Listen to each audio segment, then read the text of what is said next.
नमस्कार, मैं हूं अनुपम। इस वक्त के बुलेटिन के साथ सबसे पहले बात करें योगी आदित्यनाथ के गिफ्ट की। गोरखपुर, देवरिया, महाराजगंज को सीएम योगी आज बड़ी सौगात देने वाले हैं। 478 करोड़ की परियोजनाओं के साथ सीएम योगी गोरखपुर मंडल की जनता को बड़ा गिफ्ट देने वाले हैं। इन जिलों में बाढ़ से निजात दिलाने के लिए सीएम योगी का वर्षों पुराना संघर्ष अब पूरा हो रहा है। सांसद रहते हुए सीएम योगी ने राप्ती नदी पर तरकुलानी रेगुलेटर प्रोजेक्ट के लिए काफी संघर्ष किया। अब मुख्यमंत्री बनने पर उसे पूरा कर जनता को बड़ी सौगात दी गई है। थोड़ी देर में केंद्रीय जल शक्ति डॉक्टर महेंद्र सिंह की मौजूदगी में सीएम योगी तरकुलानी रेगुलेटर जनता को समर्पित करेंगे। इस प्रोजेक्ट के पूरा होने के बाद करीब 32,000 की आबादी बाढ़ से पूरी तरह सुरक्षित हो जाएगी। साथ ही 2,838 हेक्टेयर कृषि जमीन की सिंचाई भी होगी।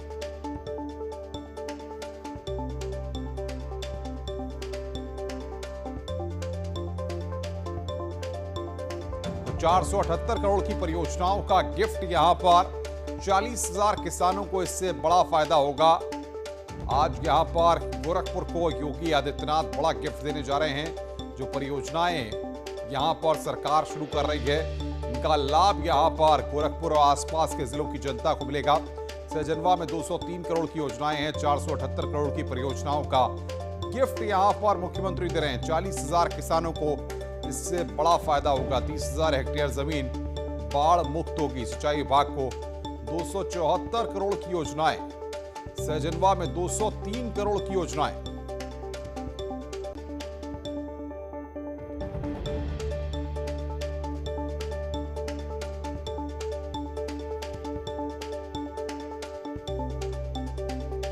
तो यहां पर तरकुलानी प्रोजेक्ट जनता को आज समर्पित होगा। 32,000 की आबादी को बाढ़ से राहत मिलेगी।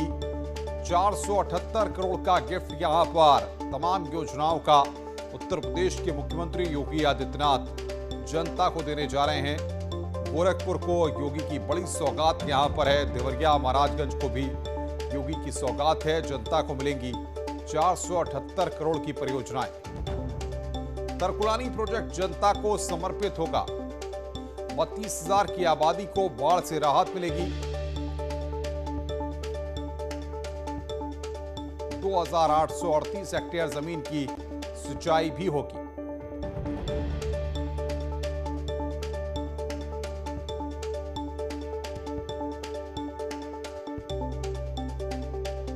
तरकुलानी प्रोजेक्ट जनता को समर्पित किया गया है। 32,000 की आबादी को बाढ़ से राहत मिलेगी। 2,838 हेक्टेयर जमीन की सिंचाई भी होगी। देवरिया, महाराजगंज को भी योगी की सौगात। जनता को मिलेंगी 478 करोड़ की परियोजनाएं। और बातचीत करने के लिए सीधे रुख करते हैं रामगोपाल द्विवेदी का। गोरखपुर से हमारे साथ सीधे जुड़ रहे हैं। रामगोपाल, बड़ा दिन है गोरखपुर वासियों के लिए, पूर्वांचल के लोगों के लिए कि 478 करोड़ की योजनाओं का तोहफा मुख्यमंत्री योगी आदित्यनाथ क्षेत्र की जनता को देने वाले हैं। बिल्कुल अनुपम, और आज सबसे बड़ा दिन उन किसानों के लिए भी है कि जिनकी जो जमीनें हैं वो साल के 4 महीने पानी में डूबी रहती थी और वो सिर्फ बामुश्किल एक फसल कभी कभी ले पाते थे, और वो भी किसी साल में वो भी फसल नहीं मिल पाती थी। आज उन लोगों के लिए मुख्यमंत्री योगी आदित्यनाथ किसी वरदान की तरह साबित होंगे, क्योंकि जो तरकुलानी प्रोजेक्ट है, जब वो सांसद थे तो सांसद के रूप में उनका वो ड्रीम प्रोजेक्ट था, और जब केंद्र में उमा भारती मंत्री हुआ करती थी तो उनसे वो प्रोजेक्ट उन्होंने पास कराया था।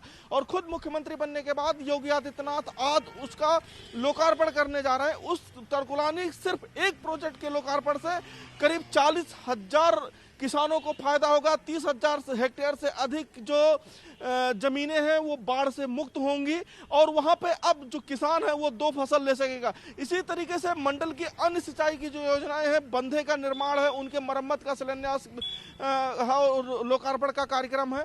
तो आज बड़ा तोहफा है। इसके बाद मुख्यमंत्री योगी आदित्यनाथ जो है सहजनवा जाएंगे और वहां पे विकास। बिल्कुल रामगोपाल, आगे भी हम आपसे अपडेट लेते रहेंगे। बहुत बहुत शुक्रिया आपका तमाम अपडेट समय देने के लिए।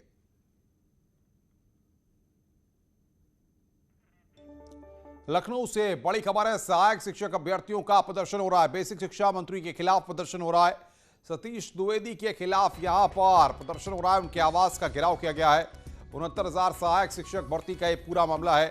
ओबीसी और एससी वर्ग के अभ्यर्थियों ने यहां पर घेराव किया है। भर्ती में आरक्षण नहीं मिलने पर प्रदर्शन किया गया है। ओबीसी को 27% और एससी को 21% आरक्षण की मांग की गई है। तो ये बड़ी खबर इस वक्त की। बड़ी संख्या में छात्र वहां पर पहुंचे हुए हैं। तस्वीरें हम आपकी स्क्रीन पर दिखा रहे हैं। लखनऊ में बेसिक शिक्षा मंत्री के घर पर प्रदर्शन किया गया है। आवास का घेराव करने के लिए वहां पर ये पहुंचे हैं। एससी ओबीसी के अभ्यर्थियों ने यहां पर ये घेराव किया है। सतीश द्विवेदी के आवास का घेराव करने के लिए छात्र वहां पर पहुंचे हैं। भर्ती में आरक्षण की मांग की जा रही है। 69,000 सहायक शिक्षक भर्ती का ये पूरा मामला है, जिसको लेकर अभ्यर्थियों ने घेराव किया है। बातचीत करने के लिए प्रशांत पांडे हमारे संवाददाता फोन लाइन पर जुड़ रहे हैं। प्रशांत, क्या स्थिति इस वक्त मौके पर है? निश्चित रूप से अगर बात करें अनुपम, तो ये राज्य पिछड़ा आयोग की जो अंतिम रिपोर्ट थी उसमें 5,844 जो आरक्षण थे और उनको नहीं दिया गया, इसको अंतिम रिपोर्ट में राज्य पिछड़ा आयोग ने माना है, जिसको लेकर के अभ्यर्थी आज मंत्री सतीश द्विवेदी के आवास पे पहुंचे, उनका घेराव कर रहे हैं। वहीं दूसरी ओर बात करें तो आज 3 प्रदर्शन है, जिसमें 22,000 सीटों को जो अभी करीब बात की जाए 21 जून से जो प्रदर्शन चला आ रहा है उसको लेकर के प्रदर्शन चल रहा है। लेकिन अगर उस प्रदर्शन की बात करें तो उस प्रदर्शन में जस्टिस यूयू ललित की बेंच ने 1/2/2021 को इस रिट को पूरी तरीके से डिसमिस कर दिया था। सुप्रीम कोर्ट से Vinod Kumar Singh versus state of UP जो है पूरी तरीके से डिसमिस कर दिया। जो ऐसे में जो 22,000 बच्चों का जो यहाँ पर प्रदर्शन चल रहा है उसको लेकर के भी सरकार ने स्पष्ट कहा है कि जब सुप्रीम कोर्ट से ये पूरी तरीके से रिट डिसमिस की जा चुकी है तो ऐसे में बच्चों का कोई भी यहाँ पर चांस नहीं बनता। लेकिन उसके बाद भी 21 तारीख से बराबर यहाँ पर धरना प्रदर्शन इसकी आरटी पे कर रहे हैं। वहीं फिलहाल क्या मंत्री जी अपने आवास के अंदर मौजूद हैं और छात्र अभी भी उनके आवास का घेराव कर रहे हैं? नहीं, अगर इसमें बात करें तो मंत्री ने वहां के प्रतिनिधि मंडल से बातचीत की है और मंत्री सतीश द्विवेदी ने उनको आश्वस्त किया है कि आपकी जो भी मांगे हैं आप कार्यालय पर आकर के मिले, और उनका प्रतिनिधि मंडल आज उनसे मुलाकात करने जाएगा वो उनके दिए हुए समय पर, जिसको लेकर के वो अपनी मांगे रखेगा। और इस प्रदर्शन में जो चीजें निकल करके सामने आई है मंत्री जी ने उसको उनको भरोसा भी। बिल्कुल प्रशांत, आप नजर बना के रखिए, आगे भी हम आपसे अपडेट लेते रहेंगे। खबर आगरा से है, जहां पर धर्मांतरण और लव जिहाद का एक और मामला सामने आया है। पुलिस ने आरोपी को गिरफ्तार कर लिया है। महिला का आरोप है कि नाम बदलकर आरिफ हाशमी ने उसके साथ जबरन संबंध बनाया और धर्म परिवर्तन का दबाव बनाया। महिला के मुताबिक आरोपी आरिफ हाशमी ने लखनऊ में एक कार्यक्रम के दौरान उससे मुलाकात की और अपना नाम आदित्य बताया। कार्यक्रम में खुद को उसने टिम्बर मर्चेंट बताया और महिला से बिजनेस में हिस्सेदारी की बात की। इसके बाद महिला इसके झांसे में आकर महिला ने पार्टनरशिप शुरू कर दी। बाद में दोनों के बीच नजदीकियां बढ़ी और दोनों ने शादी कर ली। शादी के बाद पता चला कि आदित्य का असली नाम आरिफ हाशमी है। इसके बाद महिला ने इसका विरोध किया तो आरोपी महिला को टॉर्चर करने लगा। आरोप यह भी है कि आरोपी ने बंदूक के बल पर धर्म परिवर्तन करवाने की कोशिश की है। जानकारी के मुताबिक महिला भी होटल कारोबारी है। फिलहाल पुलिस इस हाई प्रोफाइल धर्मांतरण मामले की जांच पड़ताल में जुटी हुई है। जिसका नाम आरिफ है, जो कि अपने खुद को किसी अन्य नाम से महिला के सामने जो है वो उसने प्रस्तुत न किया था, संबंध जो है वो इस्टेब्लिश न किए थे महिला के इसी प्रार्थना पत्र पे, और इसमें मुकदमा पंजीकृत किया गया है। मुकदमा जो है 307, 376, 377, 386, क्योंकि एक्सटॉर्शन भी इसमें करता था ये। फिर बाद में जो एंटी कन्वर्जन, जो कन्वर्जन लॉज हैं उसमें भी मुकदमा जो है वो पंजीकृत किया गया है। इस व्यक्ति की गिरफ्तारी करके इसको जेल भेजा जा रहा है। और बातचीत करने के लिए आगरा से हमारे संवाददाता आरिफ हमारे साथ फोन लाइन पर जुड़ रहे हैं। आरिफ, क्या निकलकर पूरा मामला सामने आ रहा है और फिलहाल पुलिस को कैसे इस मामले की जानकारी हुई? देखिए अनुपम, 2005 से ये लेडी इस जो आरोपी आरिफ है उसके संपर्क में आई थी और तब से लगातार ये लोग आपस में रह रहे थे। दोनों ने शादी भी कर ली। महिला का आरोप है कि धोखे से उसके साथ टीका लगा दिया और उसको ये बताया गया कि उसने मांग भर दी है, लिहाजा साथ रह रहे थे। जब उस महिला को, उस लेडी को पता चला कि ये आरिफ हाशमी है जबकि आदित्य नहीं है, तो कुल मिलाकर यह है कि पूरे मामले पर उसने शिकायत की। महिला का आरोप यह भी है कि बंदूक की नोक पर उसने धर्म परिवर्तन करने का प्रयास भी किया था। बीच में कई बार इसका मारपीट भी की गई थी, जिसको लेकर शिकायत की गई। लेकिन अब आकर पूरे मामले की शिकायत दर्ज की गई है, एफआईआर दर्ज की गई है और आरोपी जो आरिफ हाशमी है उसको गिरफ्तार करके जेल में भेज दिया गया है। बहुत बहुत शुक्रिया आपका बातचीत करने के लिए और तमाम अपडेट्स देने के लिए। आगे बढ़ते हैं। संघ प्रमुख मोहन भागवत ने लिंचिंग को हिंदुत्व से जोड़ने वालों को करारा जवाब दिया है। गाजियाबाद में एक कार्यक्रम में उन्होंने कहा कि मॉब लिंचिंग करने वाले न सिर्फ हिंदुत्व के खिलाफ हैं, बल्कि वो आतताई हैं और ऐसा करने वालों के खिलाफ कड़ी कानूनी कार्रवाई की जानी चाहिए। उन्होंने ये भी कहा कि कई बार ऐसे मामले बना दिए जाते हैं, यानी लिंचिंग की घटना को हिंदुत्व से जोड़ दिया जाता है। ऐसे मामलों की जांच होनी चाहिए। मुस्लिम विरोध पर भी भागवत ने अपनी बात रखी है। उन्होंने कहा कि भेदभाव किए बिना न्याय होना चाहिए। जो लोग कहते हैं कि मुसलमानों को यहाँ नहीं रहना चाहिए, वो हिंदू नहीं है। हिंदुस्तान हिंदू राष्ट्र है, गौ माता पूज्य है, लेकिन लिंचिंग करने वाले ये हिंदुत्व के खिलाफ जा रहे हैं, वो आतताई है। कानून के जरिए उनका निपटारा होना चाहिए, क्योंकि ऐसे केसेस बनाए भी जाते हैं तो बोल नहीं सकते आजकल कहाँ सही है कहाँ गलत है। लेकिन कानून को अपना काम करना चाहिए, तहकीकात करनी चाहिए ठीक से, बिना पार्शियलिटी किए सबका न्याय करना चाहिए और दोषी को सजा होनी चाहिए। हमको उसमें कोई गम नहीं कि अगर हिंदू कहते कि यहाँ एक भी मुसलमान नहीं रहना चाहिए तो हिंदू हिंदू नहीं रहेगा, तो इसलिए कहा था। और ये मैंने संघ में पहली बार नहीं कहा है, ये डॉक्टर साहब के समय से हमारी चलती आई हुई विचारधारा है। इधर मोहन भागवत के बयान पर अब सियासी घमासान तेज हो गया है। विपक्ष ने आरएसएस प्रमुख के साथ सरकार पर निशाना साधा है। समाजवादी पार्टी तो हमेशा से कहती आ रही है कि कानून को हाथ में लेने का अधिकार किसी को भी नहीं है। ये देश संविधान और कानून से चलता है और संविधान और कानून का पालन कराने की जिम्मेदारी सरकार की होती है। तो आरएसएस समय समय पर कभी आरक्षण को लेकर, कभी मॉब लिंचिंग को लेकर लगातार इस तरह के बयान देती रहती है। ध्यान भटकाने का आरएसएस का पुराना एजेंडा है। मुद्दों पर क्यों नहीं चर्चा हो रही है? मोहन भागवत जी आज किसानों की क्यों नहीं बात कर रहे हैं? बेरोजगारी पर क्यों नहीं बात कर रहे हैं? महंगाई पर क्यों नहीं बात कर रहे हैं? तो कहीं ना कहीं चुनाव को दृष्टिकोण रखते हुए ध्यान भटकाने की आरएसएस की साजिश है। आगे बढ़ते हैं। AIMIM चीफ असदुद्दीन ओवैसी ने सिलसिलेवार तरीके से एक के बाद एक ट्वीट करते हुए समाजवादी पार्टी का नाम लिए बिना उस पर करारा हमला किया है। ओवैसी ने ट्वीट करते हुए कहा कि उत्तर प्रदेश के 19% आबादी वाले मुसलमानों का एक भी जिला अध्यक्ष नहीं है। मंसूबाबंद तरीके से हमें सियासी, रोजगार और सामाजिक तौर पर दूसरे दर्जे का शहरी बना दिया गया है। ओवैसी यही नहीं रुके, उन्होंने दूसरा ट्वीट करते हुए कहा कि उत्तर प्रदेश की एक सियासी पार्टी खुद को भाजपा का सबसे प्रमुख विपक्षी दल बताती है। जिला पंचायत के चुनाव में उनके 800 सदस्यों ने जीत दर्ज की थी, लेकिन अध्यक्ष के चुनाव में मात्र 5 अध्यक्ष की सीटों पर उनकी जीत दर्ज हुई है। ऐसा क्यों? क्या बाकी सदस्य भाजपा के गोद में बैठ गए? ओवैसी ने समाजवादी पार्टी के गढ़ माने जाने वाले जिलों के नाम गिनाते हुए कहा कि मैनपुरी, कन्नौज, बदायूं, फर्रुखाबाद, कासगंज और औरैया जैसे जिलों में इस पार्टी के सबसे ज्यादा प्रत्याशी जीतकर आए थे, लेकिन अध्यक्ष के चुनाव फिर भी हार गए। इन सारे जिलों में तो कई सालों से परिवार विशेष का दबदबा भी रहा है। इसके बाद ओवैसी ने एक तरह से खुद को ही समुदाय विशेष का रहनुमा बताते हुए कहा कि अब तो हमें एक नई सियासी तदबीर अपनाना ही होगा। जब तक हमारी आवाज सियासी आवाज नहीं होगी, तब तक हमारे मसले हल नहीं होने वाले हैं। भाजपा से डरना नहीं है, बल्कि जमहूरी तरीके से लड़ना है।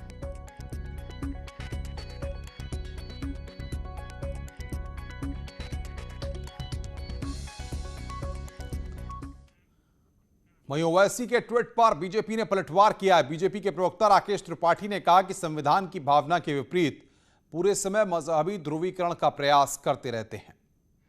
असदुद्दीन ओवैसी पेशे से बैरिस्टर है, कानून के जानकार हैं, लेकिन संविधान की भावना के विपरीत पूरे समय केवल मजहबी ध्रुवीकरण करने का प्रयास करते रहते हैं। उत्तर प्रदेश के विधानसभा चुनाव को देखते हुए जिस तरह से वो उत्तर प्रदेश में लगातार मजहबी बातों को छेड़ने का काम कर रहे हैं, उन्हें नहीं मालूम कि उत्तर प्रदेश अब जाति और जमात की राजनीति से आगे निकल चुका है। उत्तर प्रदेश में पहले जय भीम के नारे, उत्तर प्रदेश में MY के समीकरण, ये सब बनाए जाते थे, लेकिन अब ये वोट बैंक की पॉलिटिक्स, जाति जमात की पॉलिटिक्स उत्तर प्रदेश से खारिज हो चुकी है। कासगंज से बड़ी खबर इस वक्त आ रही है। गंगा में 4 लोग डूबे हैं। कलश विसर्जन के दौरान गंगा में डूबे हैं 4 लोग। गोताखोर और PSC ने 2 का फिलहाल रेस्क्यू किया है। 2 युवकों की तलाश जारी है। फिरोजाबाद के रहने वाले हैं सभी। सोरों कोतवाली के लहरा गंगा घाट का यह पूरा मामला है। बड़ी खबर इस वक्त की, कासगंज से गंगा में 4 लोग डूबे हैं।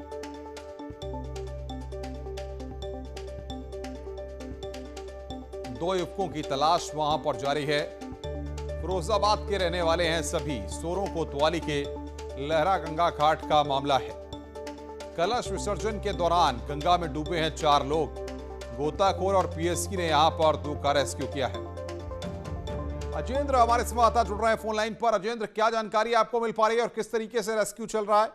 अनुपम, मैं आपको बता दूं, ये पूरे मामला जनपद कासगंज के लहरा गंगा घाट का मामला है, जहां फिरोजाबाद के रहने वाले श्रद्धालु जो गंगा में कलश विसर्जन करने के लिए गए थे, इसमें 4 श्रद्धालु गंगा में नहाने के दौरान डूब गए। इसमें से 2 लोगों को रेस्क्यू करके निकाल दिया गया है। वहीं नितिन और गोरेलाल की अभी तलाश जारी है। पुलिस और पीएससी की लगातार फ्लड जो टीम है वो लगातार उसको गोताखोरों की टीम ढूंढ रही है, लेकिन अभी तक कोई पता नहीं चल सका है। बिल्कुल, नजर बना के रखिए आप, आगे भी हम आपसे अपडेट लेते रहेंगे। खबरें और भी हैं, फिलहाल रुक रहे हैं ब्रेक के लिए, लेकिन ब्रेक में जाने से पहले आपको बता दें कि बढ़ाएगा जोश जब ओलंपिक में उतरेंगे मैन इन ब्लू। आप भी पहनिए टीम इंडिया वाला टी-शर्ट, जानिए इसे जीतने का क्लू। बस स्क्रीन पर दिख रहे QR कोड को स्कैन करें और क्विज में भाग लें। जुड़िए न्यूज़ 18 के साथ और रोज खेलिए क्विज और जीतिए टीम इंडिया का टी-शर्ट।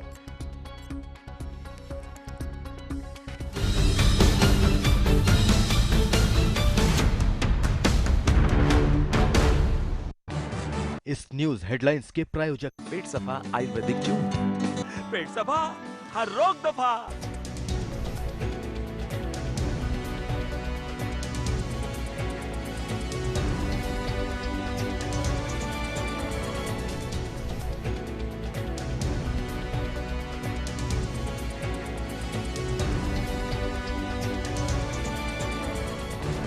इस न्यूज हेडलाइंस के प्रायोजक पेट सफा आयुर्वेदिक जूस। पेट सफा, हर रोग दफा। देखिए यूपी एक्सप्रेस 100 सिर्फ न्यूज 18 उत्तर प्रदेश उत्तराखंड पर।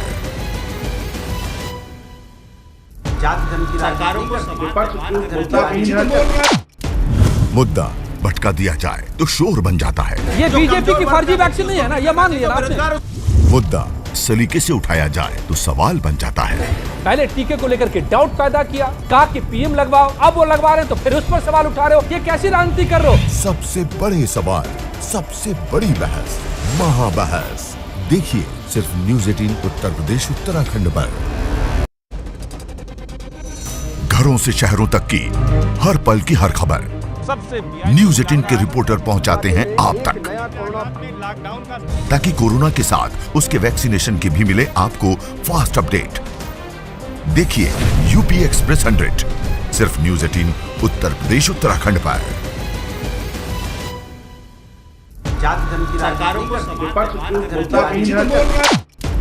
मुद्दा भटका दिया जाए तो शोर बन जाता है। ये बीजेपी की फर्जी वैक्सीन नहीं है ना, ये मान लिया आपने। मुद्दा सलीके से उठाया जाए तो सवाल बन जाता है।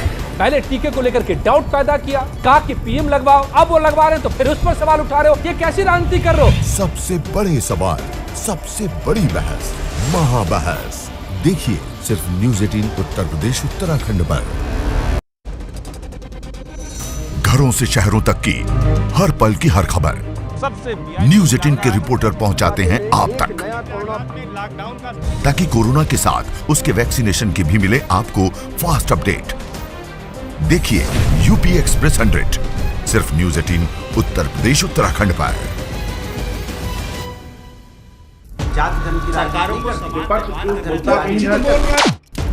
मुद्दा भटका दिया जाए तो शोर बन जाता है। ये बीजेपी की फर्जी वैक्सीन नहीं है ना, ये मान लिया आपने। मुद्दा सलीके से उठाया जाए तो सवाल बन जाता है। पहले टीके को लेकर के डाउट पैदा किया, कहा कि पीएम लगवाओ, अब वो लगवा रहे हैं तो फिर उस पर सवाल उठा रहे हो। ये कैसी राजनीति कर रहे हो? सबसे बड़े सवाल, सबसे बड़ी बहस, महाबहस देखिए सिर्फ न्यूज 18 उत्तर प्रदेश उत्तराखंड पर। घरों से शहरों तक की हर पल की हर खबर न्यूज 18 के रिपोर्टर पहुंचाते हैं आप तक, ताकि कोरोना के साथ उसके वैक्सीनेशन की भी मिले आपको फास्ट अपडेट। देखिए यूपी एक्सप्रेस 100 सिर्फ न्यूज 18 उत्तर प्रदेश उत्तराखंड पर।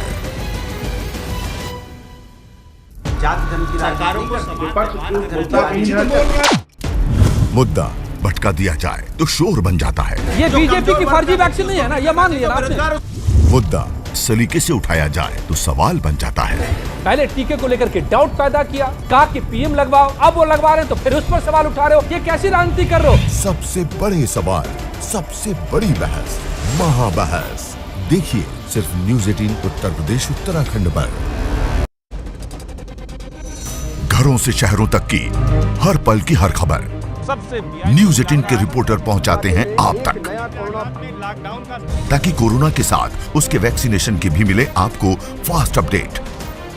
देखिए यूपी एक्सप्रेस न्यूज़ हेडलाइंस के प्रायोजक एसी चाहिए वैल्यू प्लस आइए, वैल्यू प्लस रिश्ता विश्वास का।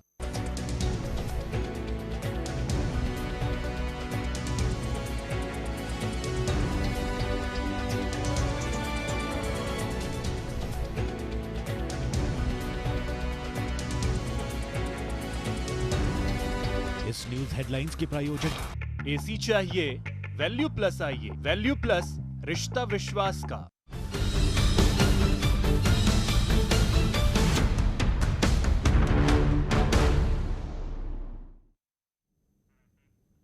बड़ी खबर की बात करेंगे। यूपी एटीएस की 5 और स्पॉट टीमें बनेंगी। अभी उत्तर प्रदेश में 4 शहरों में स्पॉट टीमें, इंडो नेपाल बॉर्डर, आगरा, नोएडा और में इनकी तैनाती होगी। पीएचक्यू की ओर से शासन को प्रस्ताव भेजा गया है।